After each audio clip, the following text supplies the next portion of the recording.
Hello students, welcome in my channel way to become expert in Sanskrit. आज की इस video में मैं आपको सब्सक्राइबर्स की रिक्वायरमेंट के अकॉर्डिंग संस्कृत व्याख्या के बारे में बताऊंगी कि हमें आरबीएससी बोर्ड 10th क्लास में संस्कृत व्याख्या किस प्रकार से करनी है। देखिए, सबसे पहले संस्कृत व्याख्या करते समय हमें श्लोक का हिंदी अनुवाद आना जरूरी होता है कि सबसे पहले उसकी हिंदी पता होनी चाहिए, उसी के बाद हम संस्कृत व्याख्या लिखने में सक्षम हो सकते हैं। अब संस्कृत व्याख्या लिखने के लिए कौन कौन से स्टेप जरूरी होते हैं, तो देखिए सबसे पहले हमारा आता है, क्योंकि यहाँ पर सप्रसंग संस्कृत व्याख्या लिख रहे हैं हम, तो देखिए सबसे पहले आएगा हमारा संदर्भ। सबसे पहले हम लिखेंगे संदर्भ, और संस्कृत में लिख रहे हैं तो हम लिखेंगे संदर्भः। क्या लिखेंगे? संदर्भ। ठीक है, देखिए संदर्भ कैसे लिखेंगे हम। जब हम संदर्भ लिख रहे हैं तो ये वाली, जैसे यहाँ पर ये लिखा संदर्भ, अंडरलाइन कर दी, उसके बाद इस लाइन को हम बिल्कुल छोड़ देंगे। अब यहाँ से लिखना स्टार्ट करेंगे, नीचे वाली लाइन से। किस प्रकार से लिखेंगे?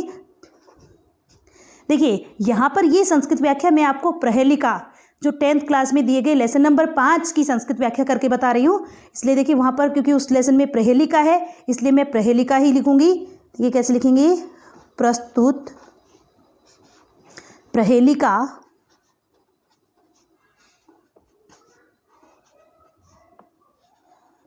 प्रस्तुत प्रहेलिका अस्माकं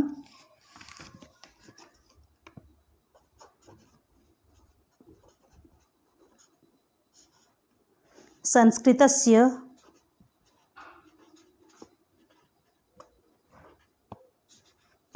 प्रस्तुत प्रहेलिका अस्माकं संस्कृतस्य स्पंदना नामकं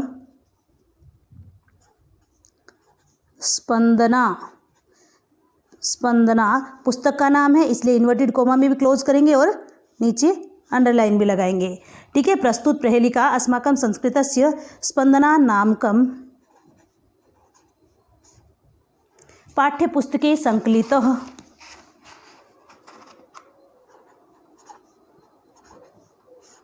पाठ्यपुस्तके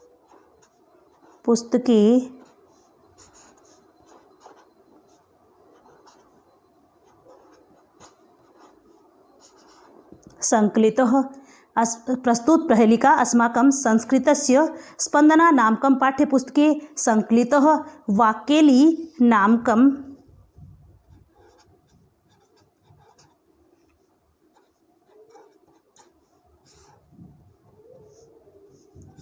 वाक्येली पाठ का नाम है, इसलिए अंडरलाइन भी करेंगे और इन्वर्टेड कॉमा में भी क्लोज करेंगे। वाक्येली नामकं पाठात् उद्धृतः अस्ति।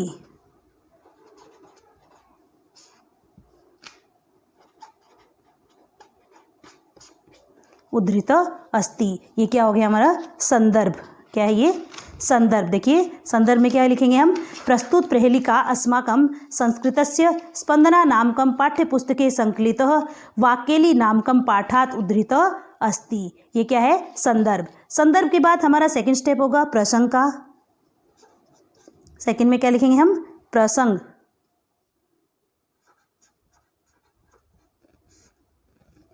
देखिए प्रसंग में भी अंडरलाइन करेंगे और जो है उसके बाद इस लाइन को हम छोड़ देंगे और नीचे वाली लाइन से हम लिखना स्टार्ट करेंगे। प्रसंग में हम लिखते हैं कि हाँ, इस प्रहेलिका में या इस श्लोक में किसका वर्णन किया गया है। तो देखिए यहाँ पर प्रश्न पूछ रहे हैं, इसलिए हम क्या लिखेंगे? प्रस्तुत प्रहेलिकायाम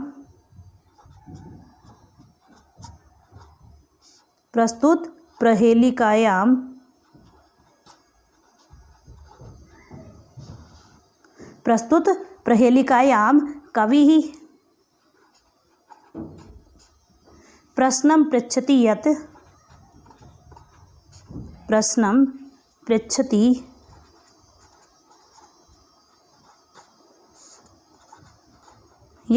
प्रस्तुत प्रहेलिका में कवि मीन्स कवि प्रश्नम पृच्छति यत् प्रश्न पूछते हैं कि, उसके बाद हम क्या लिखेंगे? व्याख्या। थर्ड स्टेप होगा हमारा व्याख्या का, क्योंकि हम संस्कृत व्याख्या लिख रहे हैं इसलिए हम व्याख्या लिखेंगे। हिंदी व्याख्या में हम इससे पहले प्रसंग के बाद अर्थ लिखेंगे, उसके बाद हम व्याख्या लिखेंगे और व्याख्या के बाद क्या लिखेंगे? व्याकरणात्मक टिप्पणी।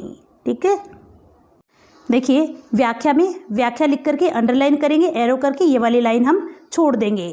ठीक है, नीचे वाली लाइन से हम व्याख्या लिखनी शुरू कर देंगे।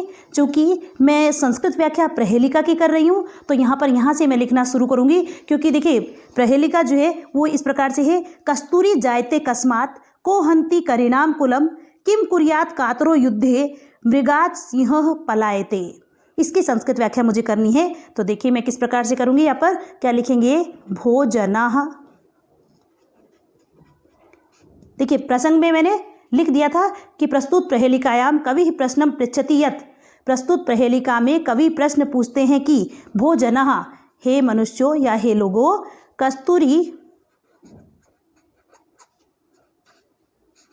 कस्तूरी कस्मात् उत्पन्नः भवति, कस्तूरी कस्मात् उत्पन्नः भवति।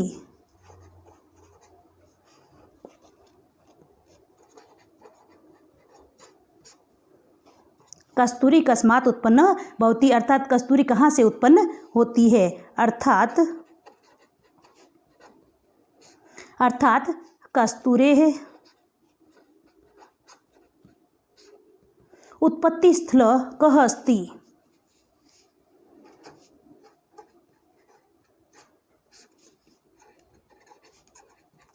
उत्पत्ति स्थल कुत्र अस्ति, कुत्र अस्ति।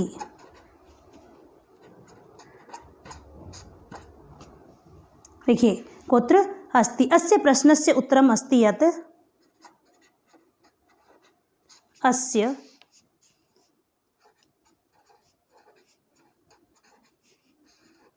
अस्य प्रश्नस्य उत्तरम् अस्ति यत्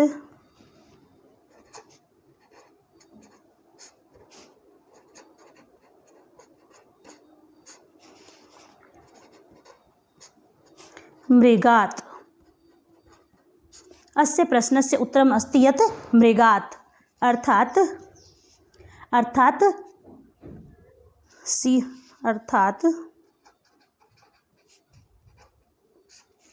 कस्तूरी मृगात् उत्पन्नः भवति।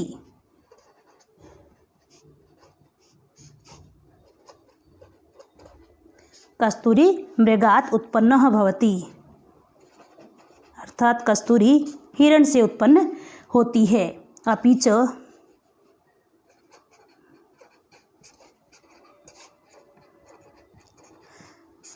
च गजानां कुलं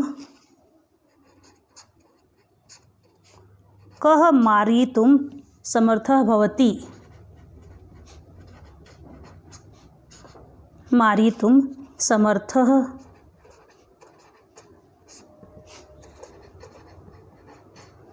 भवति, हाथियों के कुल को, हाथियों के वंश को कौन मारने में समर्थ होता है। अस्य प्रश्नस्य उत्तरम् अस्ति यत्, अस्य प्रश्नस्य उत्तरम्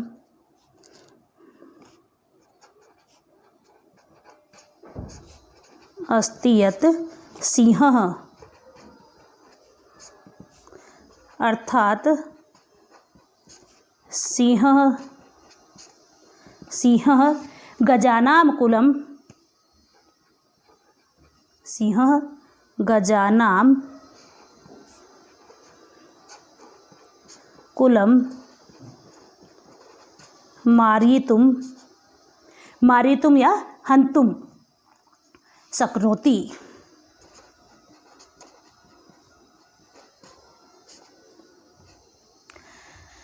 अस्मिन् प्रहेलिकायां कवि तृतीय प्रश्न पृच्छति यत्, अस्मिन्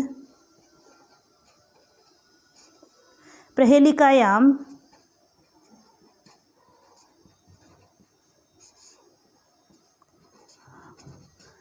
कवि तृतीय प्रश्नः पृच्छति यत्, इस प्रहेलिका में कवि तीसरा प्रश्न पूछते हैं कि कातरः पुरुषः युद्धे भूम्यां किं करोति, कातरः पुरुषः कातरः पुरुषः कायर पुरुष युद्धभूम्यां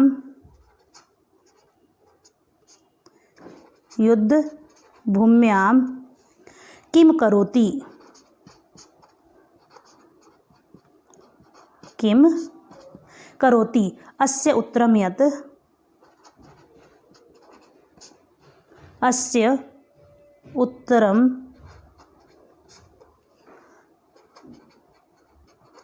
अस्ति यत् पलायते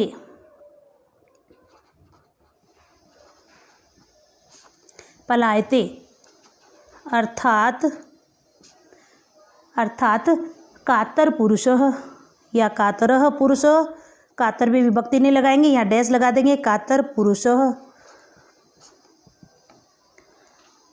शत्रुं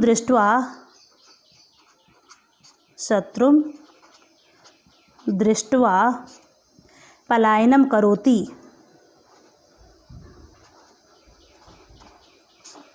पलायनम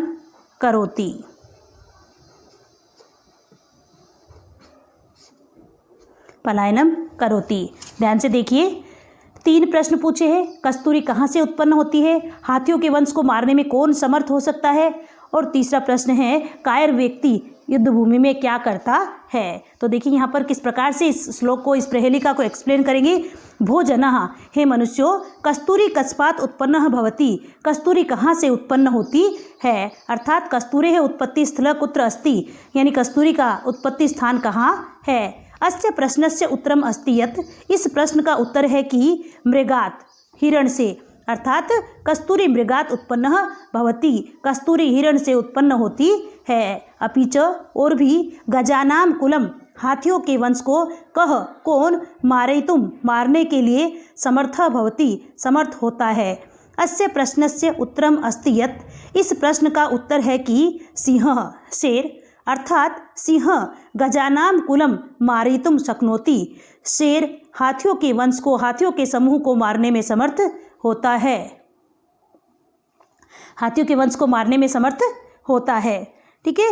अस्मिन् प्रहेलिकायाम, इस प्रहेलिका में कवि तृतीय प्रश्न पृच्छति यत्, कवि तीसरा प्रश्न पूछता है कि कातरः पुरुष, कायर पुरुष युद्धभूम्याम, युद्धभूमि में किम करोति, क्या करता है। अस्य उत्तरम अस्ति यत्, इसका उत्तर है कि पलायते, भाग जाता है, अर्थात कातर पुरुषः शत्रुं दृष्ट्वा पलायनम करोति, कायर पुरुष शत्रु को देख करके भाग जाता है। ठीक है। इसके बाद हमारा 4th स्टेप है व्याकरणात्मक टिप्पणी। क्या है? व्याकरणात्मक टिप्पणी। देखिए,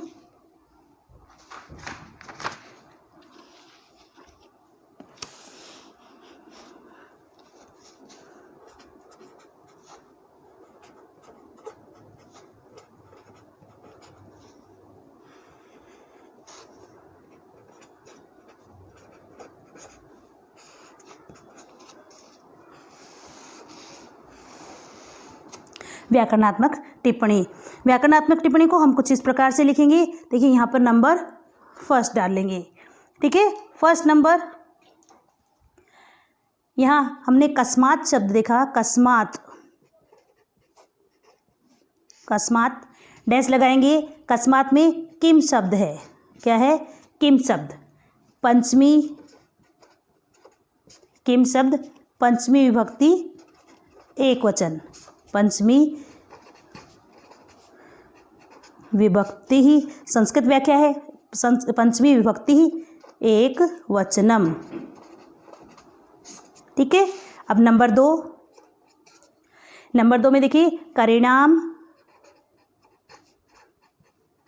करिणाम षष्ठी विभक्ति बहुवचन, षष्ठी विभक्ति, षष्ठी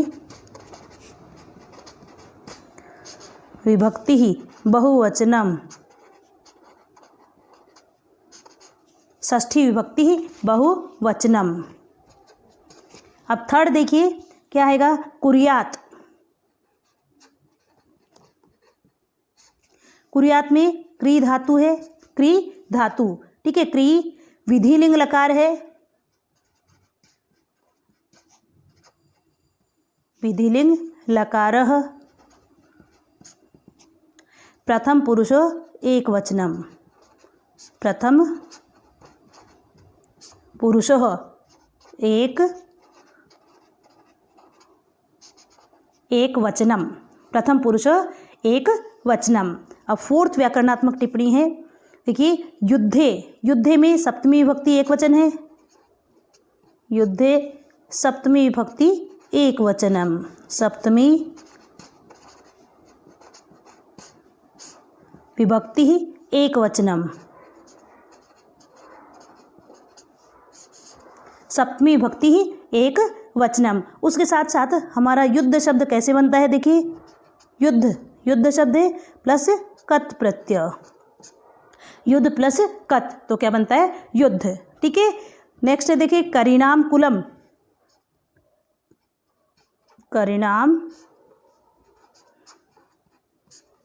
करिणाम कुलम, इसको क्या कह सकते हैं हम, गजानाम कुलम, गजानाम, करिणाम कुलम, गजानाम कुलम। अब यहाँ पर ये षष्ठी तत्पुरुष समास भी हो सकता है, षष्ठी तत्पुरुष। ठीक है, इस प्रकार से हमारी 4 नंबर की जो बोर्ड एग्जाम में 10th बोर्ड एग्जाम में आने वाली 4 नंबर की संस्कृत व्याख्या कंप्लीट होती है। देखिए मैं आपको यहाँ पर ये पूरी व्याख्या एक बार अच्छी प्रकार से बता देती हूँ ताकि आपको देखने में सही रहेगा, और अगर आपको लिखनी हो तो वीडियो को पॉज करके आप जो है उसको लिख लीजिए। ओके, ये संदर्भ है हमारा, संदर्भ, सबसे पहले संदर्भ, प्रस्तुत प्रहेलिका अस्माकं संस्कृतस्य स्पंदना नामकं पाठ्यपुस्तके संकलितः वाक्यली नामकं पाठात् उद्धृतः अस्ति। फिर प्रसंग, प्रस्तुत प्रहेलिकायां कवि प्रश्नं पृच्छति यत्, ठीक है। फिर व्याख्या, व्याख्या किस प्रकार से लिखेंगे देखिए ध्यान से, व्याख्या भोजनः कस्तूरी कस्मात् उत्पन्नः भवति, अर्थात कस्तूरेः उत्पत्तिस्थल कुत्र अस्ति, अस्य प्रश्नस्य उत्तरम् अस्ति यत् मृगात्, इस प्रश्न का उत्तर है कि हिरण से, अर्थात कस्तूरी मृगात् उत्पन्नः भवति, कस्तूरी हिरण से उत्पन्न होती है।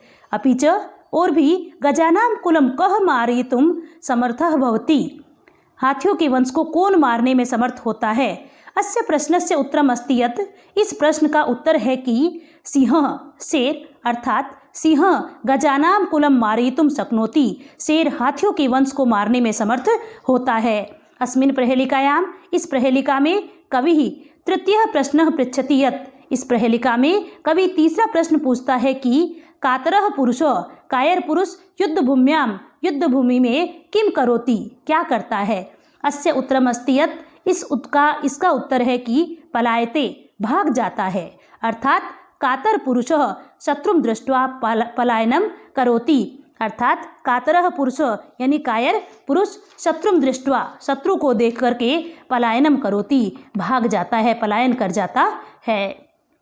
उसके बाद फोर्थ स्टेप है हमारा व्याकरणात्मक टिप्पणी। व्याकरणात्मक टिप्पणी में क्या लिखे होंगे हम, देखो उस श्लोक में या प्रहेलिका में व्याकरण से संबंधित जो भी जानकारी आपको प्राप्त हो रही है, चाहे कोई कारक है, समास है, धातु है, शब्दरूप है, प्रत्यय है, या जो भी आपको पता चल रहा है वो सारे आप जो है व्याकरणात्मक टिप्पणी में लिखेंगे। देखिए यहाँ पर कस्मात है, किम शब्द है, पंचमी विभक्ति एक वचनम, करिणाम, करिणाम षष्ठी विभक्ति बहुवचन, कुर्यात क्री धातु है, विधिलिंग लकार प्रथम पुरुष एक वचनम, युद्धे सप्तमी विभक्ति एक वचनम, ठीक है। युद्ध शब्द है और कत प्रत्यय है, उससे बनता है युद्ध। करिणाम कुलम, गजानाम कुलम, ये इसका पर्यायवाची है, और करिणाम कुलम यहाँ षष्ठी तत्पुरुष समास है। इस प्रकार से इन चारों पॉइंट के साथ हमारी 4 नंबर की संस्कृत व्याख्या कंप्लीट होती है। अगर आपको लिखनी हो तो इसको वीडियो को पॉज करके आप उसको लिख सकते हैं। उम्मीद है मुझे आपको ये संस्कृत व्याख्या अच्छी प्रकार से समझ में आएगी। सेकंड कार्य का यानी सेकंड प्रहेलिका की व्याख्या मैं आपको नेक्स्ट वीडियो में बताऊंगी। अगर आपको वीडियो पसंद आई हो तो लाइक ज़रूर करना। अगर चैनल अभी तक सब्सक्राइब नहीं किया है तो चैनल को सब्सक्राइब करना। वीडियो देखने के लिए आपका बहुत बहुत धन्यवाद।